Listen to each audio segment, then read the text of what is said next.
Truth is known by practice only. Without sincerity there can be no knowledge of truth, and true speech is the beginning of all sincerity. Truth in all its native beauty and original simplicity consists in abandoning and not doing all those things which are untrue, and embracing and doing all those things which are true. True speech is therefore one of the elementary beginnings in the life of truth. Falsehood, and all forms of deception, slander, and all forms of evil speaking, these must be totally abandoned and abolished before the mind can receive even a small degree of spiritual enlightenment.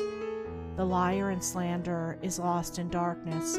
So deep is his darkness that he cannot distinguish between good and evil, and he persuades himself that his lying and evil speaking are necessary and good, that he is thereby protecting himself and other people. Let the would-be student of higher things look to himself and beware of self-delusion. If he is given to uttering words that deceive, or to speaking evil of others, if he speaks in insincerity, envy, or malice, then he has not yet begun to study higher things. He may be studying metaphysics, or miracles, or psychic phenomena, or astral wonders. He may be studying how to commune with invisible beings, to travel invisibly during sleep, or to produce curious phenomena. He may even study spirituality theoretically and as a mere book study. But if he is a deceiver and a backbiter, the higher life is hidden from him. For the higher things are these: uprightness, sincerity, innocence, purity, kindness, gentleness, faithfulness, humility, patience, pity, sympathy, self-sacrifice, joy, goodwill, love. And he who would study them, know them, and make them his own, must practice them. There is no other way.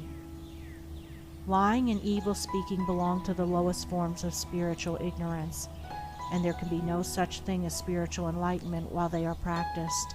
Their parents are selfishness and hatred. Slander is akin to lying, but it is even more subtle, as it is frequently associated with indignation, and by assuming more successfully the appearance of truth, it ensnares many who would not tell a deliberate falsehood.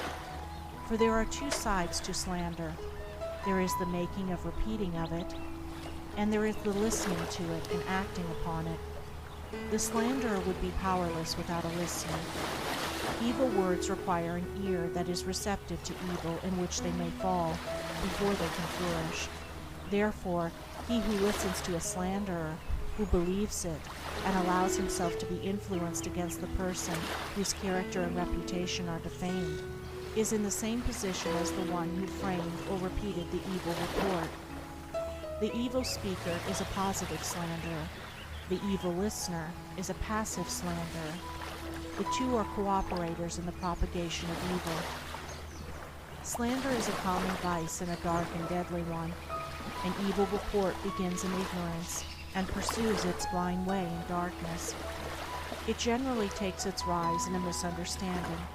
Someone feels that he or she has been badly treated, and filled with indignation and resentment, unburdens himself to his friends and others in vehement language, exaggerating the enormity of the supposed offense on account of the feeling of injury by which he is possessed. He is listened to and sympathized with.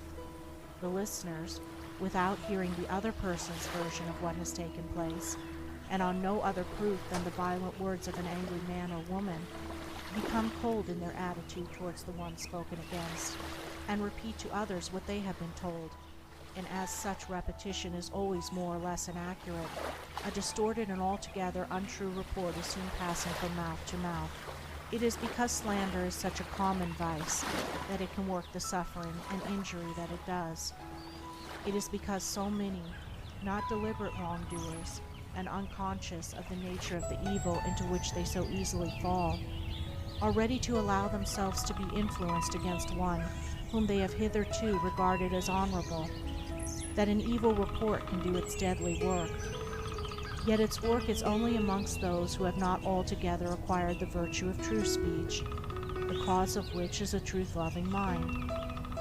When one who has not entirely freed himself from repeating or believing an evil report about another hears of an evil report about himself, his mind becomes aflame in burning resentment.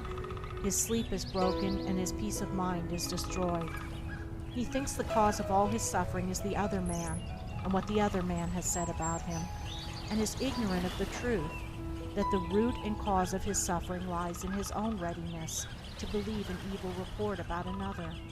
The virtuous man, he who has attained to true speech, and whose mind is sealed against even the appearance of evil speaking, cannot be injured and disturbed by any evil reports concerning himself, and although his reputation may for a time be stained in the minds of those who are prone to suggestions of evil, his integrity remains untouched and his character unsoiled, for no one can be stained by the evil deeds of another, but only by his own wrongdoing. And so, through all misrepresentation, misunderstanding, and contumely, he is untroubled and unrevengeful. His sleep is undisturbed, and his mind remains in peace.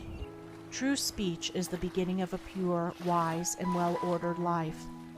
If one would attain to purity of life, if he would lessen the evil and suffering of the world, let him abandon falsehood and slander in thought and word. Let him avoid even the appearance of these things, for there are no lies and slanders so deadly as those which are half-truths. And let him not be a participant in evil speaking by listening to it. Let him also have compassion on the evil speaker, knowing how such a one is binding himself to suffering and unrest. For no liar can know the bliss of truth, no slanderer can enter into the kingdom of peace. By the words which he utters is a man's spiritual condition declared. By these also is he finally and infallibly adjudged.